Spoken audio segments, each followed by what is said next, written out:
आज दिल्ली में बक्सर के सांसद सुधाकर सिंह ने एक कार्यक्रम आयोजन किया। इस कार्यक्रम का नाम रखा गया बिहार पॉलिसी डायलॉग। कार्यक्रम का मेन मकसद था बिहार में कृषि, स्वास्थ्य, उद्योग, शिक्षा में आई कमी एवं उसमें अनियमितता को सुधारने को लेकर यह कार्यक्रम रखा गया था। इस संवाद में राजनीतिक से लेकर विभिन्न क्षेत्रों से आए लोगों ने भाग लेकर अपनी राय जो है साझा की है। यानी कि अब दिल्ली से लेकर बिहार तक बिहार विधानसभा चुनाव को लेकर तैयारियां जो है शुरू हो चुकी है। यानी कि अब बिहार विधानसभा चुनाव को लेकर आरजेडी अपनी कमर कस रही है। यही कारण है कि सांसद ने इस बिहार पॉलिसी डायलॉग का कार्यक्रम आयोजित किया और इस कार्यक्रम के दौरान जो है उन्होंने बताया कि किस तरह से शिक्षा में कमी आई है बिहार में, किस तरह से कृषि में कमी आई है बिहार में, स्वास्थ्य में किस तरह से कमी आई है और औद्योगिक क्षेत्र में किस तरह से कमी आई है और किस तरह से इसको बढ़ाना है। अगर बढ़ाना है तो किस तरह से इंडिया अलायंस यानी कि आरजेडी को लाना पड़ेगा। यही एक बड़ी खबर और भी है कि कांग्रेस के जो बिहार प्रभारी हैं उन्हें बदल दिया गया है। अब कृष्णा अल्लावरू को कमान सौंपी गई है बिहार प्रभारी का। और आपको बता दें काफी युवा है, कृष्णा अल्लावरू काफी युवा है और 2025 के विधानसभा चुनाव में ये प्रभारी के तौर पर रहेंगे। कर्नाटक के युवा नेता कृष्णा अल्लावरू को जो है ये पूरी जिम्मेदारी सौंपी गई है। सबसे बड़ी बात कि अब जो है कहीं ना कहीं सभी पार्टियां चुनावी मोड में आ चुकी है। हमारे साथ हमारे बिहार संपादक एसके राजू भी मौजूद हैं, उनको कहेंगे कि वो आए। और देखिए यहाँ पर बात की जाए, आज दो बड़ी खबर है। एक तो दिल्ली से है जहाँ पर जो सांसद हैं बक्सर के सांसद सुधाकर सिंह, उन्होंने एक कार्यक्रम रखा कि बिहार पॉलिसी डायलॉग का कार्यक्रम रखा जिसमें कृषि, उद्योग, स्वास्थ्य जैसे कार्यक्रम रखा गया कि कैसे इस चीजें पिछड़ी है, कमी आई है, कृषि के क्षेत्र में कमी आई है, स्वास्थ्य के क्षेत्र में बिहार में कमी आई है। वहीं बात की जाए कांग्रेस की तो कांग्रेस ने भी अपना प्रभारी बदल दिया है। कांग्रेस ने अपना प्रभारी बदल दिया है और कृष्णा अल्लावरू को जो है, जो कि कर्नाटक के हैं और युवा नेता है, उनको जो है यहाँ का कार्यभार संभाला गया है प्रभारी के तौर पर। पहली बात तो क्या सभी पार्टियां अब लग गई हैं, अपने अपने तरीके से लग गई हैं। बिहार, दिल्ली से लेकर बिहार तक अब 2025 की विधानसभा चुनाव की तैयारी अब शुरू हो गई, चाहे आरजेडी हो चाहे कांग्रेस हो, सभी लग गई।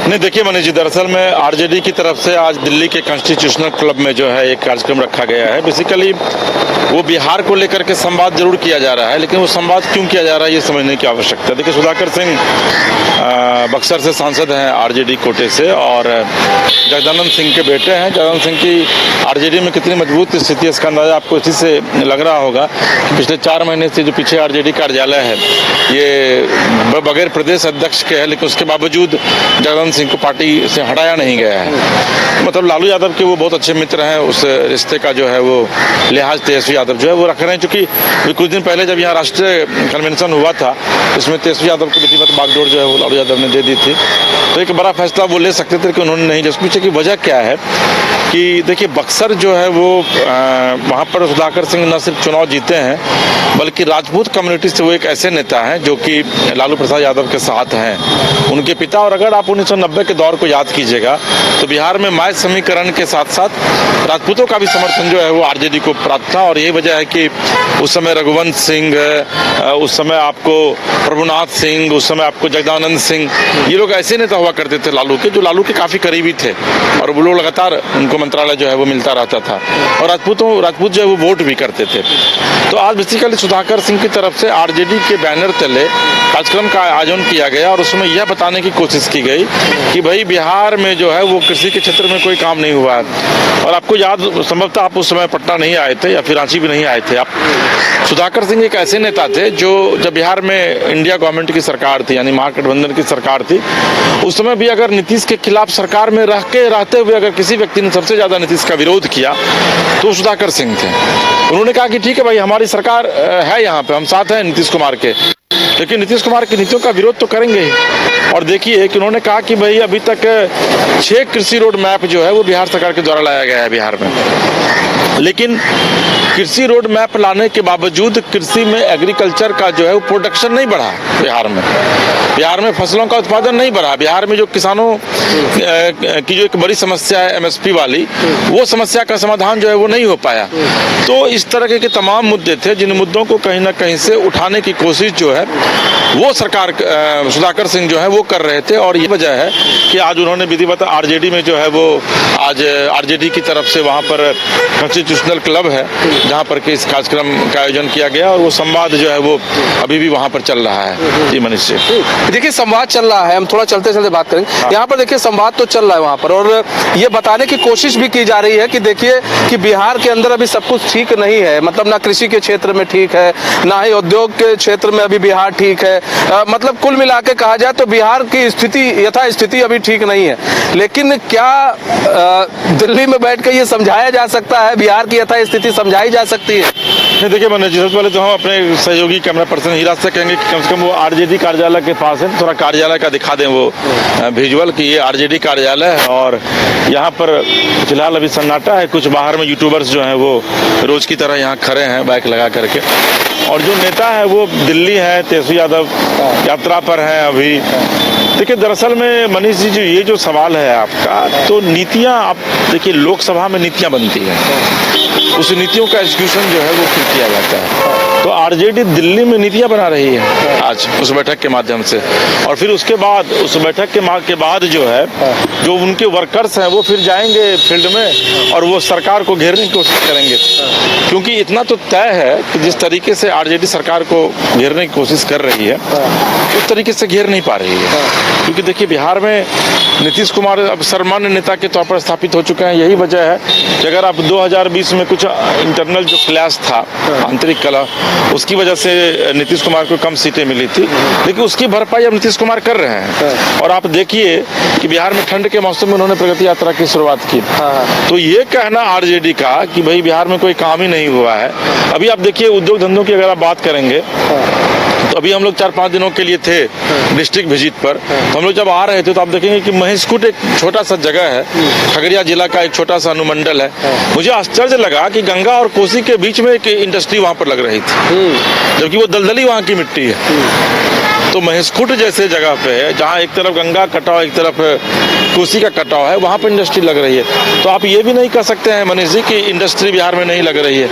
कोको कोला बड़ी कंपनी है, वो देखिए बेगूसराय में जाकर के इंडस्ट्री कोको कोला की तरफ से लगाया गया है। इथेनॉल का भी रेट पिछले कैबिनेट में मोदी सरकार ने बढ़ाया है। अब देखिए इथेनॉल की कई कंपनियां बिहार में लग रही है और कई का टेंडर हो रहा है कि भाई आप आइए और लगाइए।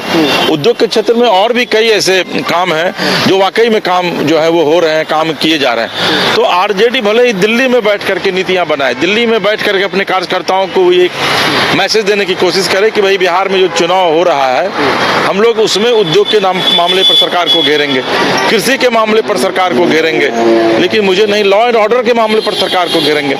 लेकिन मुझे नहीं लगता है, चूंकि सत्ता पक्ष के पास आप देखे होंगे कि अब बीजेपी, जेडीयू, हम वो क्या नाम है रालोसपा, एलजेपीआर, अब ये सब पार्टियां नहीं है, अब एक एनडीए हो गया है। और ये इसके पीछे की जो सबसे बड़ी वजह है वो यही है कि भाई कहीं ना कहीं से ये लोग चाह रहे हैं कि भाई एनडीए के माध्यम से अब चुनाव लड़ा जाए। अब जेडीयू, बीजेपी और जेडीयू के माध्यम से चुनाव नहीं लड़ा जाए। और यही वजह है कि नेशनल डेमोक्रेटिक अलायंस के नेता जो हैं वो सार्वजनिक मंच पर एक साथ मन शेयर कर रहे हैं, अपनी बातों को रख रहे हैं। तो ये कहना कि आरजेडी वहां बैठ करके और प्लानिंग करती है दिल्ली में अगर बंद कमरे में, तो उसका असर बिहार की जनता पर पड़ जाएगा।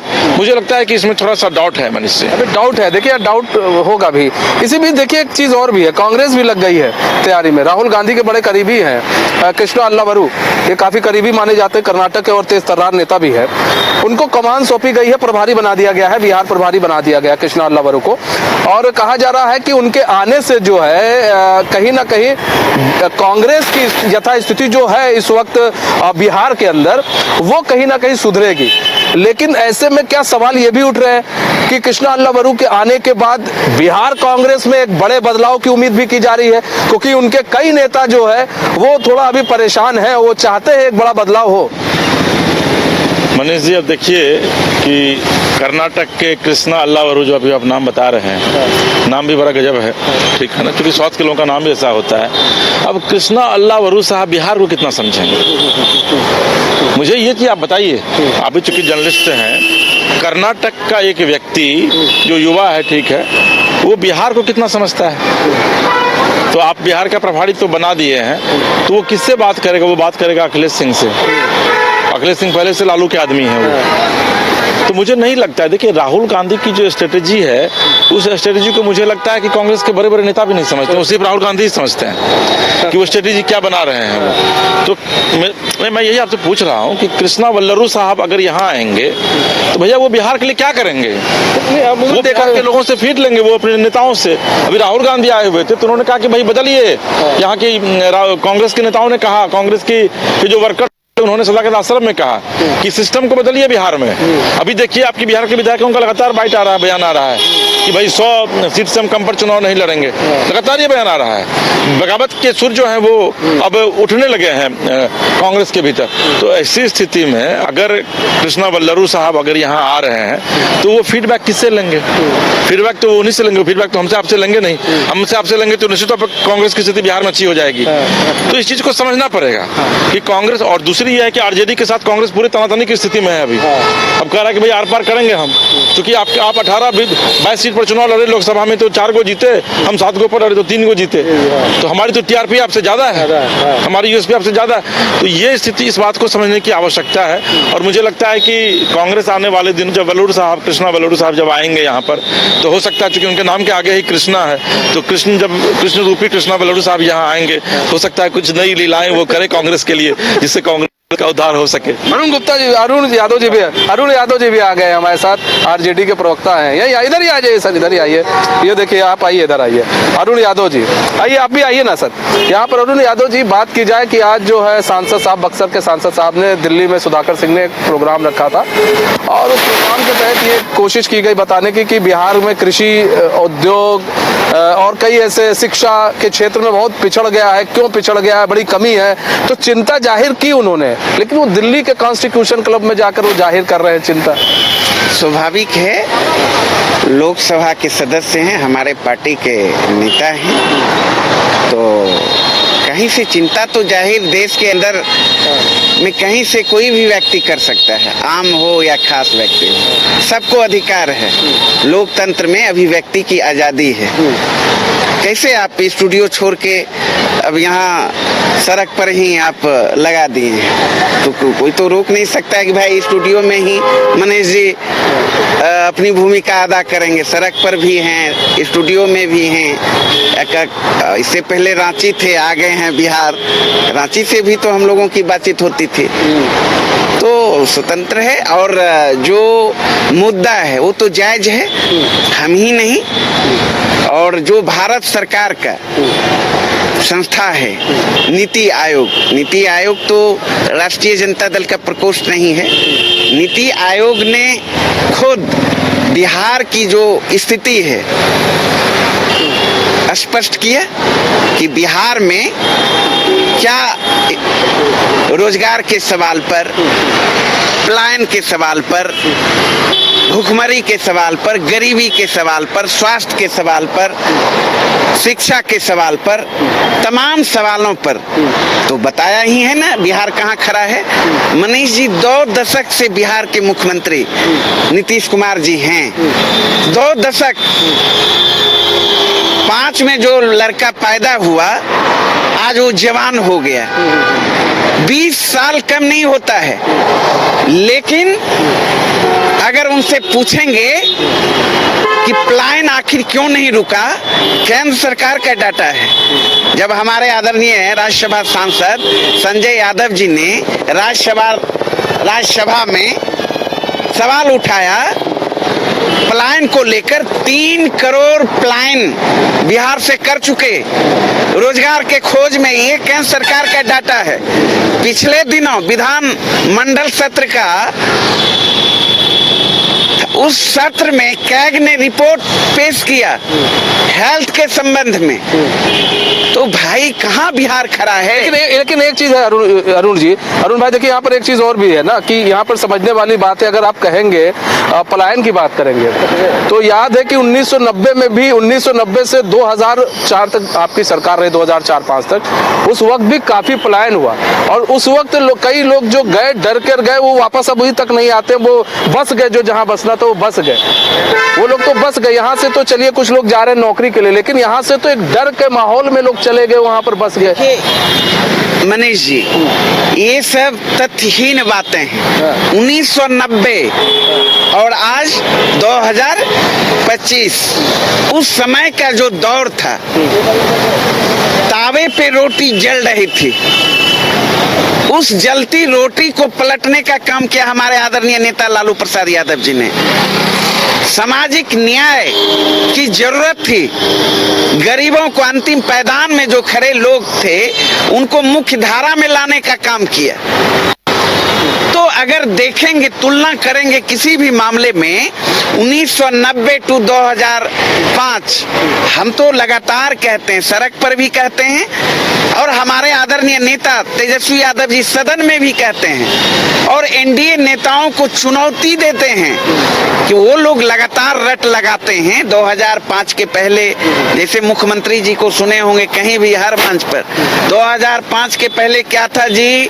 2005 के पहले महिला कपड़ा पहनती थी जी, महिला इतनी सुंदर दिखती थी जी, इतना सुंदर बोलती थी जी, क्या क्या क्या बोलते हैं, पब्लिक डोमेन में है।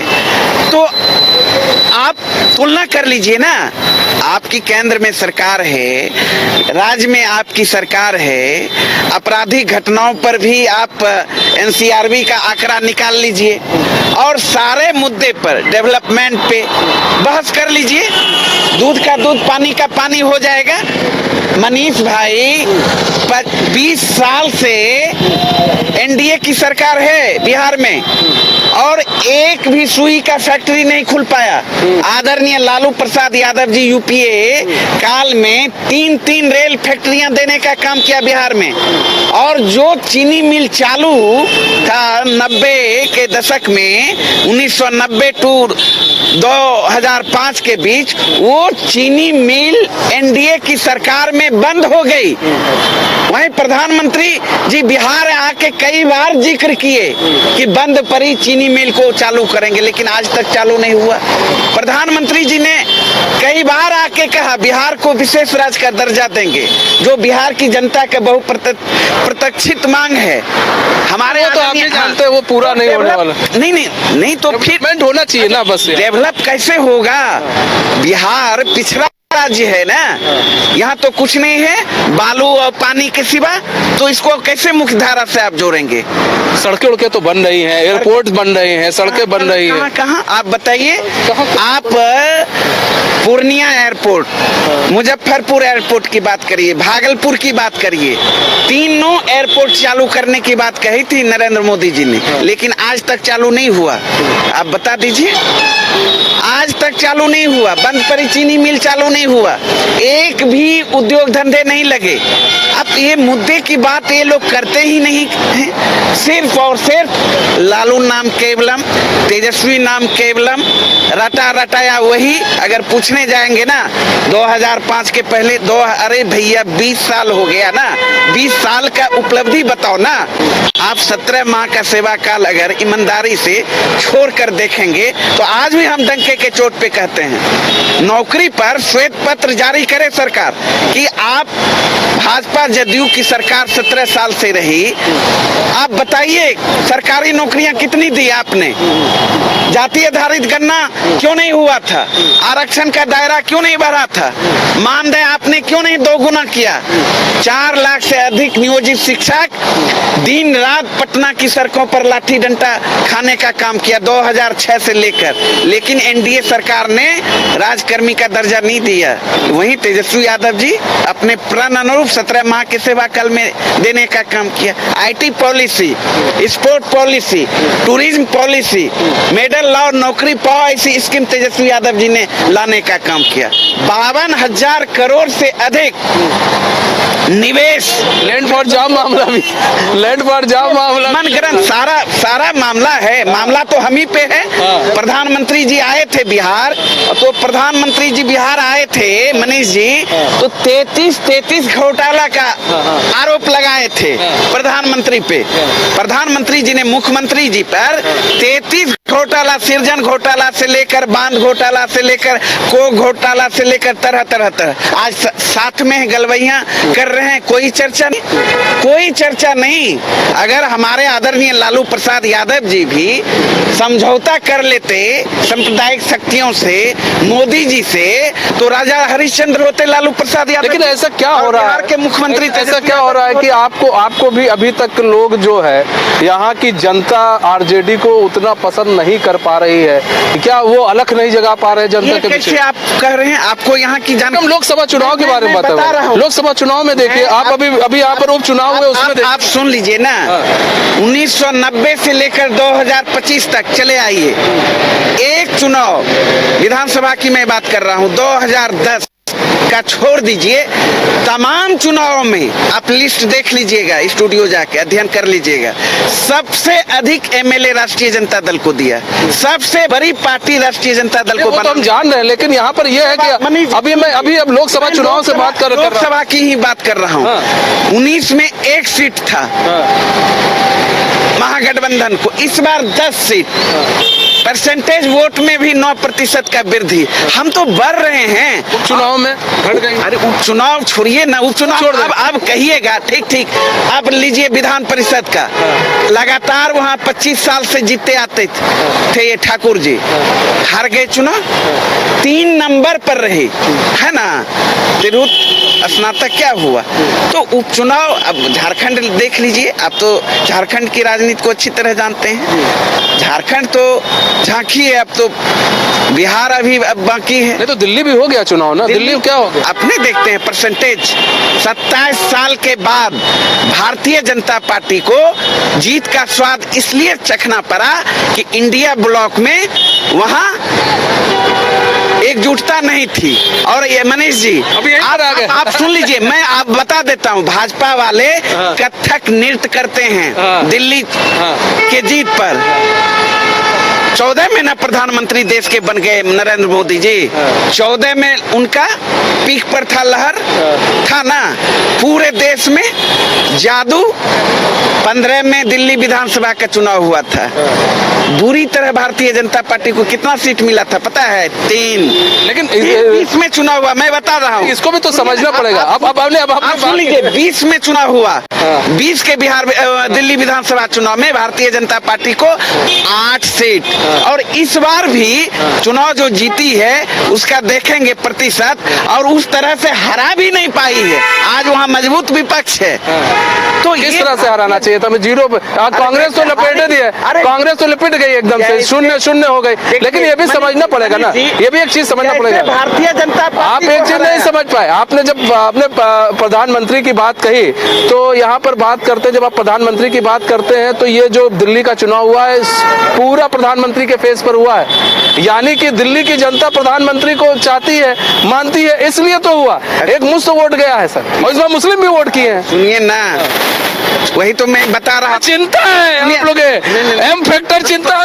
सुनिए ना, एम की, हम तो A to Z की बात भी खिसक रहा है। अरे A to Z की बात मैं कर रहा हूँ, खिसक कहाँ रहा है, ऐड हो रहा है। तब तो बिहार की जनता ने नंबर 1 सबसे बड़ी पार्टी का दर्जा राष्ट्रीय जनता दल को दिया है। हर एक चुनाव का मैं तो एग्जाम्पल दे रहा हूँ। हम भाजपा और एनडीए की तरह गाल बजाने में विश्वास नहीं करते, हम फैक्ट बात करते हैं, तथ्य पे बात करते हैं। तो इसलिए आप एक चीज और भी है यहाँ पर, देखिए विवेक भी हमारे संवाददाता, विवेक तो आप इधर आओ ना थोड़ा। तो देखिए हम यहाँ बात करें तो कृष्णा अल्लावरू को बनाया गया है यहाँ का प्रभारी बिहार का। पहले आप इससे चर्चा कर लेते हैं। कृष्णा अल्लावरू को यहाँ का प्रभारी बनाया गया बिहार का, क्या लग रहा है कि कांग्रेस में एक बड़ा बदलाव हो सकता है, क्योंकि वो राहुल गांधी के बड़े करीबी भी हैं कृष्णा अल्लावरू, और एक फायर ब्रिगेड नेता के रूप में, फायर ब्रांड नेता के रूप में जाने भी जाते हैं, वो कर्नाटक के हैं। जी बिल्कुल, जिस तरीके से कृष्णा अल्लावरू को जो बनाया गया बिहार का प्रभारी, तो ऐसे में चर्चा यह भी है, अरुण भाई से भी पूछेंगे कि तेजस्वी यादव जो है युवाओं की बात करते हैं, और ऐसे में राहुल गांधी जो है युवा को खासकर बिहार को प्रभारी का पदभार दिए हैं। तो ऐसे में क्या जो अब सहयोगी का जो वोट बैंक है, वोट बैंक अपने तरफ ट्रांसफर करने के लिए इस तरीके से रणनीति बनाई गई है क्या? क्योंकि जो कांग्रेस का शुरू से जो जितने भी प्रभारियों का अगर लिस्ट देखा जाए, उस समूह से अलग इस बार हटकर प्रभारी बनाया गया है, जिसमें कृष्णा अल्लावरू है जो कर्नाटक से ताल्लुकात रखते हैं और अभी कांग्रेस में ज्वाइंट सेक्रेटरी हैं। इसके साथ साथ युवा के वो प्रभारी भी रह चुके हैं। तो बता दें कि वो करीब से हैं कांग्रेस को, देखिए, और इसके साथ साथ बिहार में वो काम भी किए हैं। तो बिहार में के कारोबार को देखते हुए उनको बिहार का प्रभारी बनाया गया। तो प्रभारी बनाने के मुख्य मकसद यही है कि जो तेजस्वी यादव का जो युवा वोट बैंक, जो तेजस्वी यादव कहते हैं कि वो हमारे साथ है, अब वो कांग्रेस अपनी वोट ट्रांसफर करना चाहती है। तो ऐसे में जो हमारे साथ कुछ और भी बदलाव होगा क्या? अभी और लगता है कि बदलाव होने के लिए, जिस तरीके से कांग्रेस में जो नाराजगी, क्या सुख होगा? कांग्रेस में जिस तरीके से नाराजगी देखने को मिल रहा है, एक तरफ जो कुछ उनके विधायक हैं कह रहे हैं कि 100 सीट पर कांग्रेस को चुनाव लड़ना चाहिए, कांग्रेस को अकेले चुनाव लड़ना चाहिए। इस बात को हम पहले भी चर्चा कर रहे थे कि देखिएगा बिहार में जो कांग्रेस है वो दिल्ली की तरह चुनाव लड़ेगी, लेकिन कांग्रेस के खुलकर सामने आ गए नेताओं का बयान कि अब जो है, अगर जो बिहार में जो नेता प्रतिपक्ष तेजस्वी यादव है, वो ऐन समय में, यानी कि कांग्रेस जब विधानसभा चुनाव का समय नजदीक आ जाता है, तब सीट शेयरिंग पर चुप्पी तोड़ते हैं और कांग्रेस को कम सीट देकर तैयारी का मौका नहीं मिलता। देखिए, यहाँ पर तैयारी का मौका नहीं मिल पाता है, और ऐसे में यहाँ पर कृष्णा अल्लावरू आए हैं। अब यहाँ पर जब वो आएंगे, बिहार आएंगे, अभी तो प्रभारी बनाया गया, जब वो बिहार के दौरे पर आएंगे और खासकर जब कांग्रेस पार्टी पटना के कांग्रेस कार्यालय जाएंगे, कांग्रेस पार्टी कार्यालय जाएंगे, तब ये देखने वाला दिलचस्प बात होगा। क्योंकि ऐसा मैंने कई बार देखा है, जब प्रभारी बदले जाते हैं, ये मैंने उत्तराखंड में देखा था, ये मैंने देखा उत्तर प्रदेश में देखा, महाराष्ट्र में देखा कि जब प्रभारी बदले जाते हैं तो अलग से बातचीत की जाती है कार्यकर्ताओं से, और बड़े नेताओं से अलग से बातचीत की जाती है कि क्या वो सोच रहे हैं, वो क्या चाह रहे हैं। क्या यहाँ पर भी ऐसा देखने को मिलेगा, अलग से नेताओं से वो बातचीत की जाएगी? और क्या कृष्णा अल्लावरू के आने के बाद कांग्रेस कुछ मजबूती के साथ कुछ मतलब वो खड़ी हो पाएगी, स्टैंड कर पाएगी? वहीं बात की जाए तो आरजेडी भी लगातार जो है अपनी स्थिति को मजबूत करने में लगी है। दिल्ली के अंदर वहां पर मीटिंग्स की जा रही है, वहीं बीजेपी एनडीए के साथ लगातार फील्ड पर है। तो काफी दिलचस्प होगा 2025 का चुनाव, लेकिन बाजी किसके हाथ में होगी ये तो आने वाला वक्त बताएगा। फिलहाल मुझे दीजिए इजाजत, तो खबरों के साथ बने रहने के लिए देखते हैं न्यूज़ 22 को।